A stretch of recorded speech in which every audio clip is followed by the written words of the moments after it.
OBC vote bank को मजबूत करने में उनकी भूमिका काफी अहम होगी। पंकज चौधरी ने संगठन को मजबूत बनाने और आगामी चुनाव में बेहतर प्रदर्शन पर जोर दिया है। बीजेपी का टारगेट 2027 में 2017 से बड़ी जीत हासिल करने का है। आने वाले वक्त में यूपी संगठन में बड़े बदलाव के साथ पंकज चौधरी अपनी टीम का ऐलान कर सकते हैं। ये रिपोर्ट देखिए।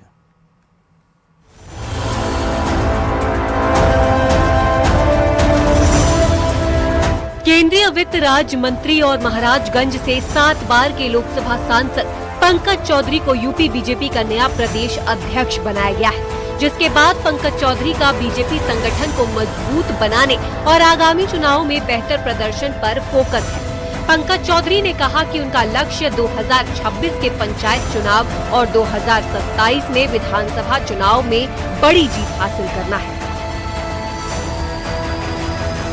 देखिए, कोई भी काम हो वो चुनौतीपूर्ण ही होता है, छोटा हो या बड़ा हो। मेरे लिए सामने चुनौती है कि उत्तर प्रदेश में सभी को लेकर के एक साथ जोड़ करके सभी कार्यकर्ताओं को, सभी नेताओं को एकजुट करके संगठन कैसे आगे बढ़े और कैसे हमारी आगे विजयश्री हो, इसके लिए काम। बीजेपी मकर संक्रांति के बाद अपने संगठन में नए तैनाती करेगी। बीजेपी संगठन में बड़े स्तर पर बदलाव किए जा रहे हैं। नए प्रदेश अध्यक्ष पंकज चौधरी अपनी नई टीम तैयार करने पर मंथन शुरू कर चुके हैं।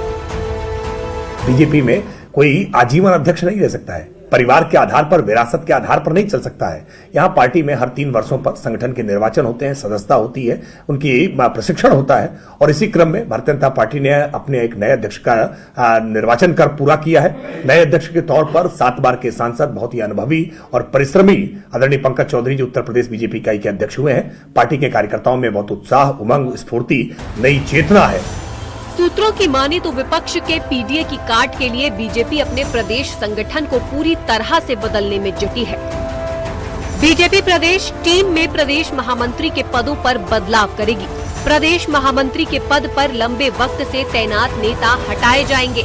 बीजेपी नए प्रदेश उपाध्यक्ष और प्रदेश मंत्री बनाएगी। युवा मोर्चा के प्रदेश अध्यक्ष के पद पर बदलाव होगा। महिला मोर्चा की नई प्रदेश अध्यक्ष बनाई जाएगी। SC/ST OBC मोर्चे में बीजेपी लोध और यादव समाज को वरीयता देगी। बीजेपी के 6 सांगठनिक क्षेत्र हैं, जिनमें से कई के क्षेत्रीय अध्यक्ष बदले जाने तय है। बीजेपी की मीडिया टीम पूरी तरह से भंग कर नई टीम बनाई जाने की योजना है। प्रदेश संगठन की नई टीम को दुरुस्त करेगी। वहीं युवा मोर्चा, महिला मोर्चा और इसके अलावा ओबीसी मोर्चा समेत तमाम मोर्चे प्रकोष्ठों की एक नई टीम के साथ में आगामी विधानसभा चुनाव के चुनावी समर में उतरने की तैयारी में है। कैमरामैन अनिल के साथ संकेत मिश्रा, न्यूज़ 18 लखनऊ। तो वहीं उत्तर प्रदेश में बीजेपी ने पंकज चौधरी को नया प्रदेश अध्यक्ष बनाकर समाजवादी पार्टी के सामने एक बड़ी चुनौती खड़ी की है। बीजेपी की कोशिश समाजवादी पार्टी के पीडीए की काट के साथ कुर्मी वोट बैंक में सेंधमारी की है और ऐसे में सवाल उठते हैं कि क्या पंकज चौधरी की समाजवादी पार्टी कोई काट निकाल पाएगी। समाजवादी पार्टी का अब पार्टी के किन कुर्मी नेताओं को और अधिक सक्रिय करने का प्लान है। बीजेपी के नई चाल का समाजवादी पार्टी के पास आखिर जवाब क्या है, इस रिपोर्ट में देखिए।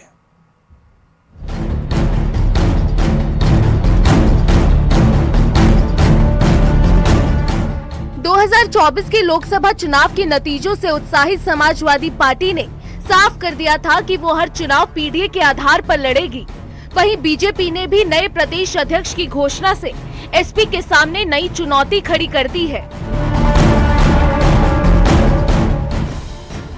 बीजेपी ने बता दिया है कि 2027 की चुनौती एसपी के लिए आसान नहीं है।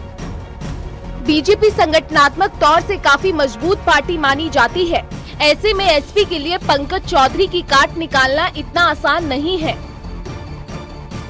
सपा के सामने ये चैलेंज जरूर है कि वो अच्छे कैंडिडेट विधानसभा चुनाव में उतारेंगे, तभी उनको ज्यादा फायदा मिलेगा। और जहां तक इस जो उनकी 7 मेंबर ऑफ पार्लियामेंट की गैलेक्सी है, वो सभी महत्वपूर्ण है। लेकिन अब जाहिर है प्रदेश अध्यक्ष होना पार्टी का, नरेश उत्तम पटेल बहुत लंबे समय तक सपा के प्रदेश अध्यक्ष थे। कामयाबी 2024 में पार्टी को मिली। अब भारतीय जनता पार्टी ने एक नए और प्रभावशाली और एक दमदार कुर्मी नेता को प्रदेश अध्यक्ष बनाया, तो जाहिर है एक टफ फाइट होने की स्थिति तो हमेशा बनती ही है। एसपी ने यूपी के सभी जिलों में अलग अलग तरह के पटेल समाज के नेताओं को तैयार किया है। एसपी ने अपनी पार्टी के बड़े कुर्मी नेताओं को ड्यूटी पर लगा दिया है। उनसे कहा गया है कि वो अपने समाज में जाकर पार्टी की बात को रखें। एसपी ने 2022 विधानसभा चुनाव और 2024 के लोकसभा चुनाव में भारी संख्या में कुर्मी समाज के लोगों को टिकट दिया था और इस समाज के लोग जीतकर सदन तक भी पहुंचे थे। समाजवादी पार्टी का राजनीतिक और सामाजिक जो स्टैंड है, पीडीए ने अपने पराक्रम को दिखाया है, पुरुषार्थ को दिखाया है। परिश्रम के बल पर परिवर्तन का ध्वज लेकर के गांव-गांव, गली-गली, मोहल्ले जाकर के समाजवादी पार्टी के कार्यकर्ताओं ने लोकसभा के चुनाव में बेहतर से बेहतर परिणाम दिया और 2027 के चुनाव का परिणाम साबित करेगा कि भारतीय जनता पार्टी की ताबूत में अंतिम कील ठोक करके योगी आदित्यनाथ की सरकार को हमने सत्ता से बेदखल कर दिया है। सियासी समीकरण को मजबूती से बनाने वाली बीजेपी के सामने विपक्ष की लड़ाई इतनी आसान नहीं है। पीडीए की काट का पंकज जी के पास क्या फार्मूला है? देखिए, पीडीए एक उनका कल्पना है। पीडीए बोलने से नहीं पीडीए होता है। भारतीय जनता पार्टी सर्व समाज के लिए काम करती है। सबका साथ सबका विकास जो प्रधानमंत्री जी का मंत्र है, उसके आधार पर हम काम करते हैं और पीडीए केवल कहने से नहीं होता, पीडीए पे कायम भी होना पड़ता है। यूपी के 2027 के विधानसभा चुनाव से ठीक पहले बीजेपी ने नया प्रदेश अध्यक्ष उतारकर 2027 के चुनाव को और ज्यादा रोचक बना दिया है। समाजवादी पार्टी को ये भी तय करना होगा कि आने वाले दिनों में जिस तरह से पंकज चौधरी अपनी न सिर्फ जमीनी पकड़ को और ज्यादा मजबूत करते हुए दिखाई देंगे, बल्कि वो जमीन पर कुर्मी नेताओं को और ज्यादा तेजी से जोड़ेंगे, तो ऐसे में समाजवादी पार्टी को अपने पीडीए के फार्मूले को भी बरकरार रखना एक चुनौती होगी। कैमरा गोपी गिरी के साथ अलाउद्दीन, न्यूज़ 18 लखनऊ। और चलिए अब बात आईएएस अधिकारी संतोष वर्मा की, जिनका एक और वीडियो सामने आया जिसमें वो कह रहे हैं कि हमारी लड़ाई किसी जाति और धर्म से नहीं है, बल्कि हमारी लड़ाई विचारधारा से है, जिस पर एक बार फिर से बयानबाजी शुरू हो गई। रिपोर्ट देखिए। परिवार में एक व्यक्ति को आरक्षण मिलना चाहिए। मेरे बेटे को कोई ब्राह्मण अपनी बेटी दान नहीं करता। जितने संतोष वर्मा को तुम जलाओगे, ये कौन कर रहा है? ये हमारा हाईकोर्ट कर रहा है। हमारी लड़ाई किसी जाति विशेष से नहीं है, हमारी लड़ाई एक विचारधारा से है। विवादित बयानों को लेकर पिछले कुछ दिनों से चर्चा में रहने वाले आईएएस संतोष वर्मा एक बार फिर से चर्चा में आ गए हैं। संतोष वर्मा का एक वीडियो सोशल मीडिया पर वायरल हो रहा है, जिसमें वो कह रहे हैं कि हमारी लड़ाई किसी जाति और धर्म से नहीं, बल्कि हमारी लड़ाई विचारधारा से है। इस दौरान संतोष वर्मा ईद की नमाज और ज़कात की तारीफ करते हुए नजर आए। हमारी लड़ाई किसी धर्म से नहीं है, हमारी लड़ाई किसी समाज विशेष से नहीं है, हमारी लड़ाई किसी जाति विशेष से नहीं है, हमारी लड़ाई एक विचारधारा से है। और उस विचारधारा से हमको तब तक लड़ना पड़ेगा जब तक उस विचारधारा को हम समूल नष्ट नहीं कर देते। नियम है कि जब भी उनके यहाँ कोई ईद की नमाज पढ़ाई जाती है तो उस दिन वो सारा पैसा अपना ज़कात के रूप में इकट्ठा करते हैं। संतोष वर्मा का कहना है कि जैसे मुस्लिम समाज के लोग अपनी कमाई का 15% हिस्सा देते हैं, वैसे ही अगर हम भी अपनी कमाई का 15% हिस्सा समाज को दें तो हमें अपने अधिकारों के लिए कभी भीख नहीं मांगनी होगी। पुराने जमाने में भी अगर आप राजशाही पद्धति देखोगे तो उसमें भी कहा गया है कि व्यक्ति को अपनी कमाई का 6वां हिस्सा, यानी लगभग 15% के आसपास, सामाजिक गतिविधियों में खर्च करना चाहिए, आपकी व्यक्तिगत आवश्यकताओं के अलावा। और यदि आपने ये करना शुरू कर दिया तो निश्चित रूप से मान के चलो कि हमको हमारे अधिकारों की भीख नहीं मांगनी पड़ेगी।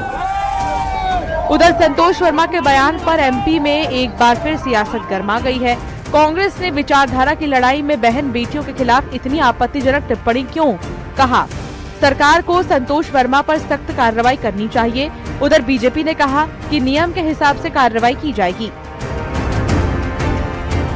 इन्होंने ऐसा किया और एक बार नहीं किया, 3 बार किया, हरदा में किया, रीवा में किया, और जिस तरह के बोल बोले एक सस्ती लोकप्रियता के लिए, और जो आईएएस कैडर है उसको भी अपमानित किया।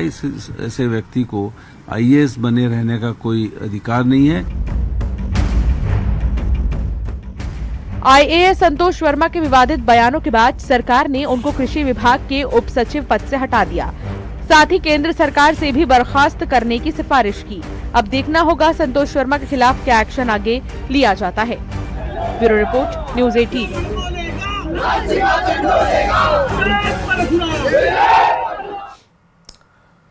तो प्रधानमंत्री नरेंद्र मोदी के जॉर्डन के दौरे के दौरान एक खास पल देखने को मिला जब क्राउन प्रिंस अल हुसैन बिन अब्दुल्ला द्वितीय खुद गाड़ी चला करके उन्हें जॉर्डन के म्यूजियम तक लेकर के गए। इस यात्रा में ऊर्जा, डिजिटल तकनीक और जल प्रबंधन समेत कई क्षेत्रों में अहम समझौते हुए हैं। रिपोर्ट देखिए।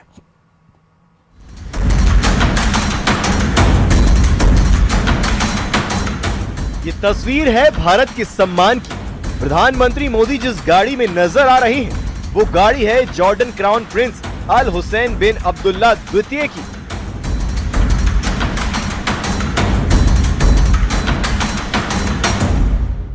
प्रधानमंत्री नरेंद्र मोदी इस समय जॉर्डन की यात्रा पर हैं। पीएम मोदी 15-16 दिसंबर को यहां रहेंगे।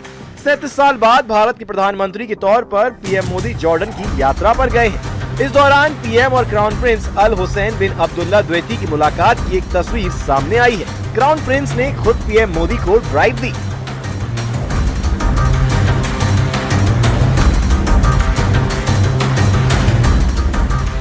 जॉर्डन के क्राउन प्रिंस ने पीएम मोदी को खास सम्मान दिया। उन्होंने खुद पीएम को गाड़ी चलाकर जॉर्डन म्यूजियम तक पहुंचाया।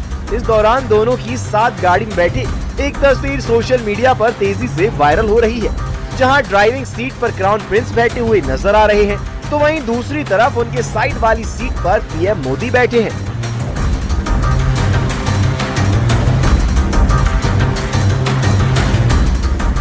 वहीं इस दौरान क्राउन प्रिंस पीएम मोदी को अमान के रस अल एन इलाके में स्थित जॉर्डन म्यूजियम भी लेकर गए। द जॉर्डन म्यूजियम देश की पुरानी और समृद्ध संस्कृति को बचाकर रखता है। ये म्यूजियम जॉर्डन आने वाले सैलानियों के लिए आकर्षण का केंद्र रहा है, जहां जॉर्डन के 15 लाख साल पुराने इतिहास की झलक मिलती है।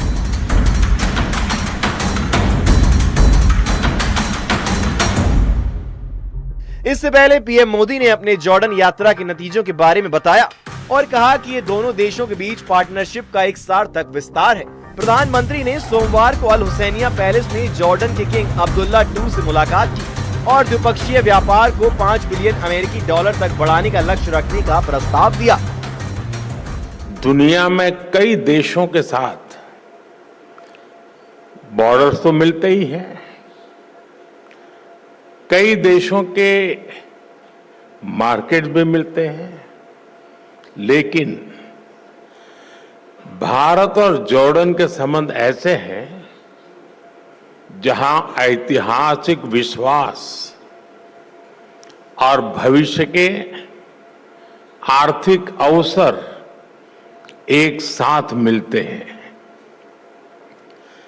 कल ही मैजेस्टी के साथ मेरी बातचीत का सार भी यही था।